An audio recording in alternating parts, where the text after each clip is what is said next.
Here's a quick little video of one of my side projects. Building this 1972 350 4-bolt main motor for my 63 Chevy. Basically stock. I did new main bearings, of course, new rod bearings.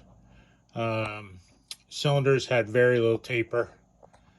Bore was good. I did scratch it with a hone, what I call a blueberry hone, to get a good crosshatch.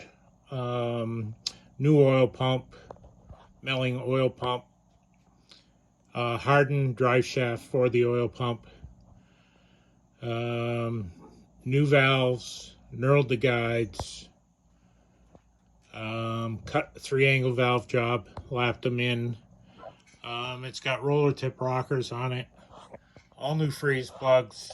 I have the back ones to do once it's off the engine stand, especially the one at the back of the cam. I can't get that out where it's clamped onto the engine stand. But torqued the heads down today, put thread sealant on all the bolts, torqued them snug, say 20 foot-pounds, then 45, then 60, and then 70. Torque spec is 65, but I'm running a 3-inch extension in a socket, so I bumped it up to 70. You do lose a little torque as you move the torque wrench away from the fastener. There's a double roller cam. New cam and lifters. Again, a stock grind. I did run a double roller timing chain, speedy sleeve on the harmonic balancer.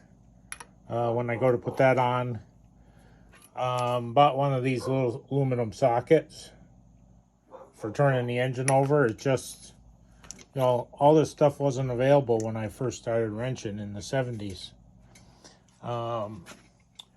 Ring compressor that I used was one of these things, set up for a 4-inch bore. Man, these are slick. So much better than the old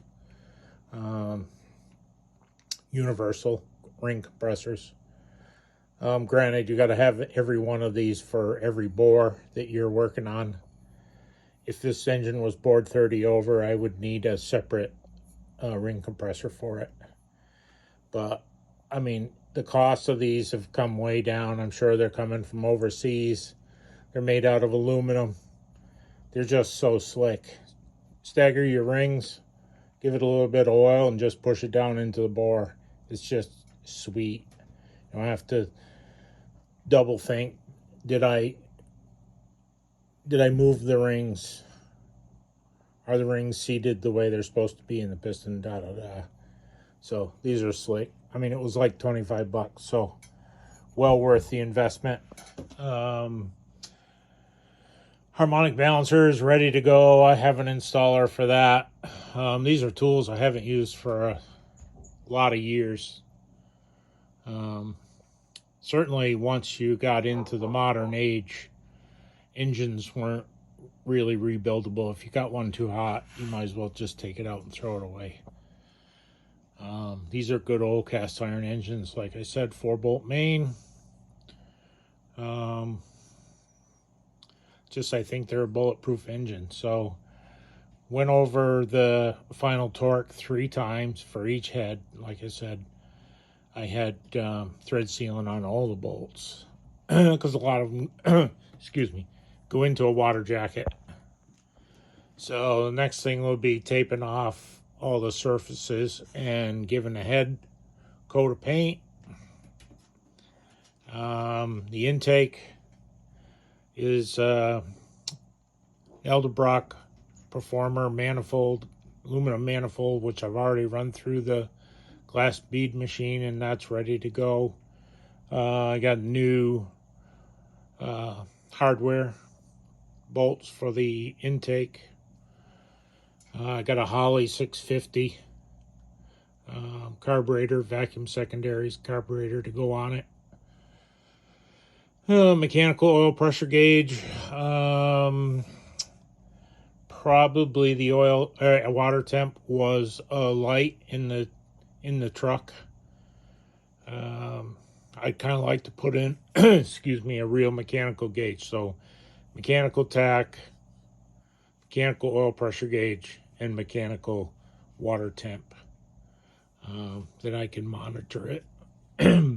Like I said, this was a budget overhaul. Hopefully it runs great. Doesn't have any issues.